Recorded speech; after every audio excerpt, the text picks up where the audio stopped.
Chris Duncan has the kryptonite for Rebecki, if there is one, and that's jumping the gilly. Don't be silly and do it. No, Chris Duncan, seriously, don't do it, because I think Rebecki, I'm going to keep it a buck here. I think this is a pretty up and down analysis that we could make here.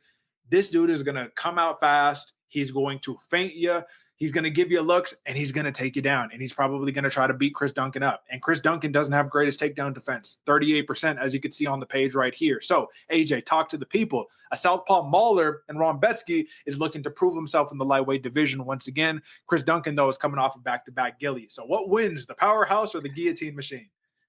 I'm thinking the powerhouse on this one, Derek, especially with how Rebecki likes to fight. I mean, good, plants his feet, good head movement, stays patient, but like busy at range, right? He's never really over pushing things, but he always seems to be pushing the gas pedal at the same time. He's going to crash in, do some damage. I mean, as much as Chris Duncan is very, very dangerous in a lot of aspects of the fight, I think Rebecki has the pressure and the power that's going to be able to nullify the dangerousness that Chris Duncan presents. Yeah. I mean, I'm 100% with you right there. 4-0 in the UFC, riding that, or no, I shouldn't say 4-0 because he did lose against Diego Fajeda right there. But you remember, there was like a cardio issue that we saw there that I think was overcome in the Mateusz oral by fight, right? You decisioned him out. It was a split decision. It was a hard-fought decision against a dude who can do exactly what you can do.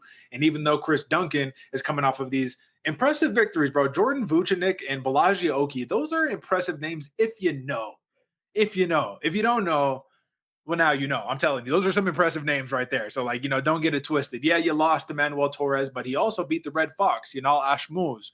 So, I don't know, man. I think Rebecki had the better resume overall. I think if we're looking at overall just numbers, I think he does everything just a little bit better, but he is smaller. He is compact.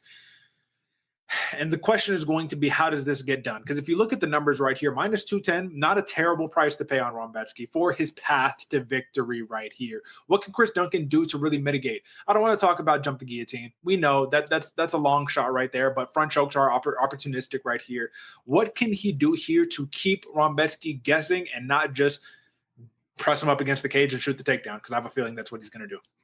The easy path to victory right there, Derek. I'm with you. But one of the things I think Rebecki probably knows is happening, but has a hard time fixing mid-fights. He overextends a little bit with that left hand as the fight goes on. So as Chris Duncan is able to keep this fight going, extend this fight out past a round and a half, then we really start to see not necessarily a cardio issue, but more of a habit that comes out of Rebecki, where he just lets that overhand left extend just a little too far, leaves the chin open, and that's when Chris Duncan, who is very good in the pocket, this boy can bang in the pocket. If Chris Duncan can get in there and do some damage, then the whole tide is going to be turning, and that's when I think Chris Duncan can really start to put his own game plan into effect with one of those big shots.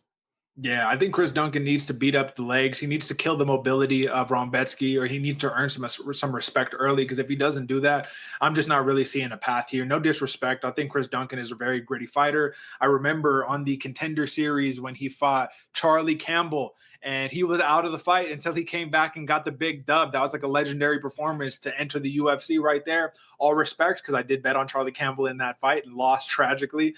But I think Rebecki is going to be too much for this one. The total, 1.5, minus 184 for the over, plus 154 for the under is what's tracking currently right here. If you think Rebecki gets it done, the question is how? What are you taking there? Yeah, Derek. I think, yeah, I like the under 2.5, minus 152. I like that a lot, especially at 1.5. Oh, you're finding 1.5. Yeah, that's what I tracked right before we recorded here today. So, I mean, if you got a different number, respect the number. But 1.5 was the total. That changes it a little bit for me, Derek. I kind of I'm still going to go with the under. I'm still going to go with the under 1.5 on this. I think Rebecki, with the pressure he has, he can get that fight going really, really fast. And I don't know if Chris Duncan has enough to really keep him off the gas. Okay, that's fair. I'm going to take the over on the 1.5 right here. I will show some respect to Chris Duncan. I think he'll be able to earn a little bit of respect in there. I don't think it'll be a one-way mauling per se, because if it is, then the number needs to be much higher, and this is a smash spot. But I would consider Rebecki to be a parlay piece right here. I think you could feel very comfortable adding him into a larger parlay right there. The biggest concern that you have to think about, in my opinion, is getting caught shooting on a level change, because that's where Duncan, I think, can be the most dangerous. But the consensus pick is in. Rebecki is going to be your pick right there and your betting pick as well. So